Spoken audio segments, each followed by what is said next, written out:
I've always been curious about the number of physicians who seem to put down their stethoscope and pick up a pencil. There's a really great tradition of this. Even in our own program, we had Joe McGinnis, and we're about to hear from Gabor Mate, and I know he's got a long list of famous physicians who have turned into writers, and frankly, I'm wondering whether he's inclined to explain this phenomenon to us.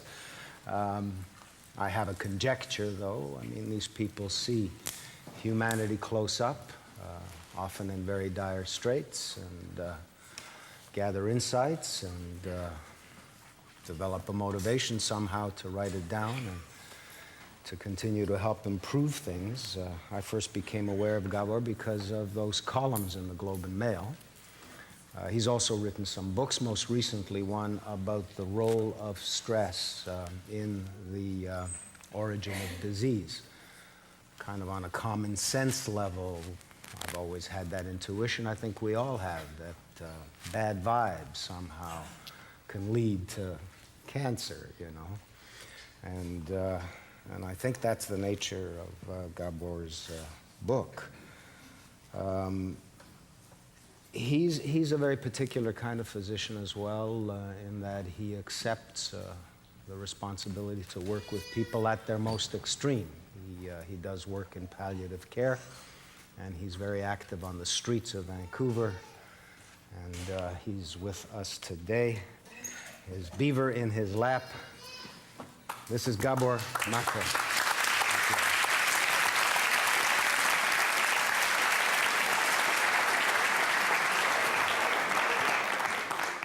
Thank you, Moses, and good evening. The Archbishop of Canterbury was once asked about the Last Judgment, and he was asked, well, given all these prostheses and replacement surgery, artificial knees and hips and so on, when people get resurrected, he was asked, will they come back with their original parts or with their prostheses?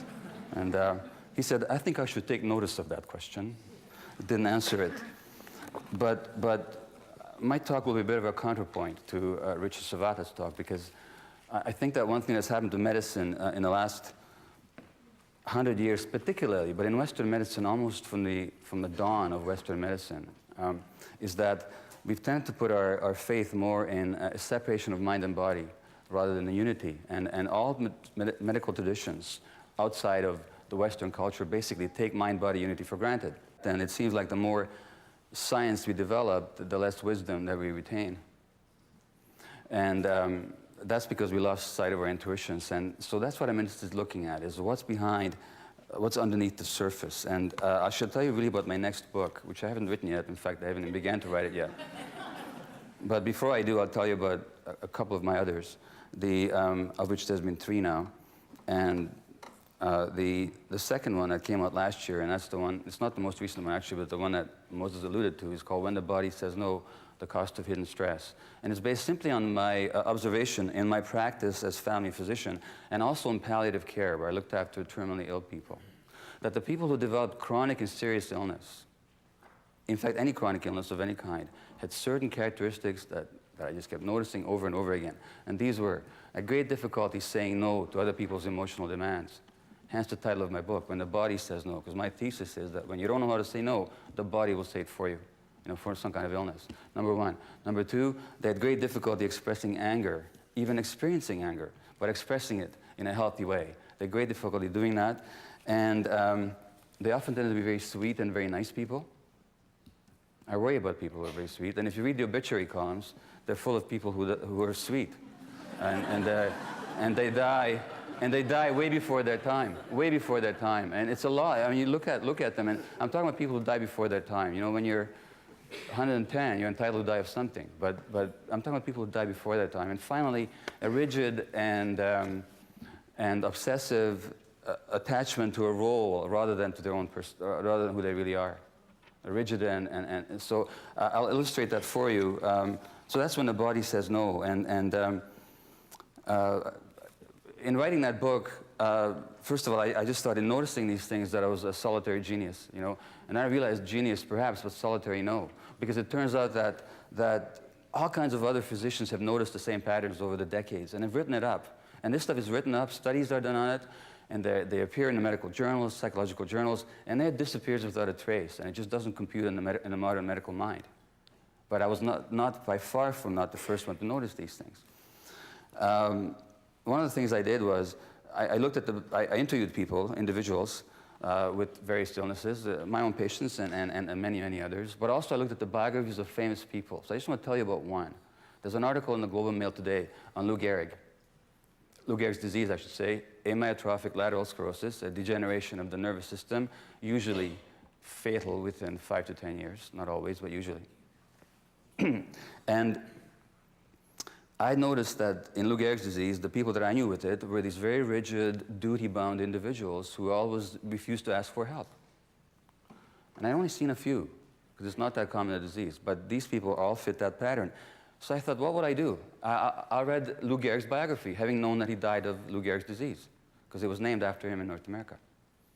Lou Gehrig set a record. He was a great baseball player, a teammate of Babe Ruth and the New York Yankees. And Gehrig set a record that stood for nearly 60 years of consecutive games played without ever missing a game. He was known as the Iron Horse.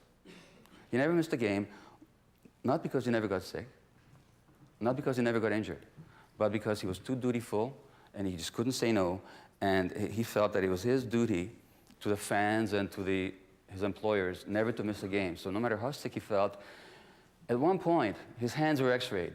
It turns out that his fingers had been fractured 17 separate times. And his teammates would describe him as screaming like, or grimacing like a maddened monkey in agony as he would field the ball. But he never missed a game. And it turns out there's been studies since then of the profile of ALS patients, and they all fit that category. Now, I could talk about this easily for 3 hours, but I'm going to stop here now about Lou Gehrig and his disease. But I'll tell you a little bit about anger. At the United States National Institutes of Health at Bethesda, Maryland, they've done studies on women with breast cancer, and they found that those who are able to get angry at their physicians have better activity of a class of immune cells called natural killer cells. And natural killer cells fight malignancy. They also fight bacteria and virus. And these women who could get angry had better activity of their natural killer cells and had a much better chance of survival than women who were sweet and compliant. And what I didn't know is that the science behind this, it's no longer conjecture. It's not just my insights. It's not just the insights of other physicians or lay people. It's actually the science is now there to show why. And what it turns out now that we have the science to demonstrate, there's a discipline of science called psychoneuroimmunology that studies the connection between the brain, the nervous system, the immune system, and the hormonal apparatus. And it's actually shown without any shadow of a doubt that it's not 4 separate systems. It's all one system. It's just that